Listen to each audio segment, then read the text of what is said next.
2025ல செம ட்ரெண்டிங்கில் இருந்த ஜோதிகா மேம் சாரீ தான் இது. இப்போது அவுட் ஆஃப் ட்ரெண்ட் ஆனாலும் இதை 2026ல் ட்ரெண்ட் ஆக்குறது எப்படி அதுதான் இந்த வீடியோவில் பார்க்க போகிறோம்.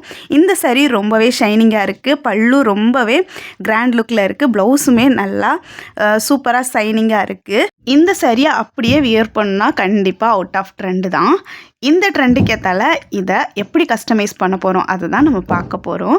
பாப்பாவோட ஸ்கூலில் பொங்கல் செலிப்ரேஷன், அதுக்காக இதை ஒரு பட்டு பாவாடை சட்டையாக கன்வெர்ட் பண்ணலாம் அப்படின்னு சொல்லி பின்ட்ரெஸ்ட் ஆப்பில் போய் பட்டு பாவாடை சட்டையோட டிசைன் எல்லாம் பார்த்தேன். ஃபஸ்ட்டே ரொம்ப அழகான டிசைன்ஸ் எல்லாம் நான் விரும்பின மாதிரியே கிடச்சிருச்சு. இந்த டிசைனை தான் நான் கொண்டு வர போகிறேன். இந்த சாரியை இந்த மாதிரி கன்வெர்ட் பண்ணிவிட்டு அதுக்கப்புறமா பார்த்தீங்கன்னா கண்டிப்பாக இப்போ உள்ள நியூ ட்ரெண்ட் ஆயிரும். ஃபைனலாக பாப்பாவோட பொங்கல் செலிப்ரேஷனுக்கு ட்ரெஸ்ஸை எப்படி கஸ்டமைஸ் பண்ணேன் அப்படிங்கிறத நெக்ஸ்ட் வீடியோவில் காட்டுறேன். நம்மகிட்ட டெய்லரிங் கிளாஸ் இருக்குது. வெறும் 500 ரெஜிஸ்ட்ரேஷன் ஃபீஸ் தான். அதுலேயே பேசிக்லேருந்து அட்வான்ஸ் வரைக்கும் டெய்லரிங் கிளாஸ் சொல்லி கொடுக்குறோம். நம்ம ஸ்டூடெண்ட்ஸோட ஃபீட்பேக் எல்லாமே அட்டாச் பண்ணியிருக்கிறேன். நீங்கள் இந்த கிளாஸில் ஜாயின் பண்ண விரும்புனீங்க அப்படின்னா இன்ட்ரெஸ்டட்னு கமெண்ட் பண்ணுங்கள்.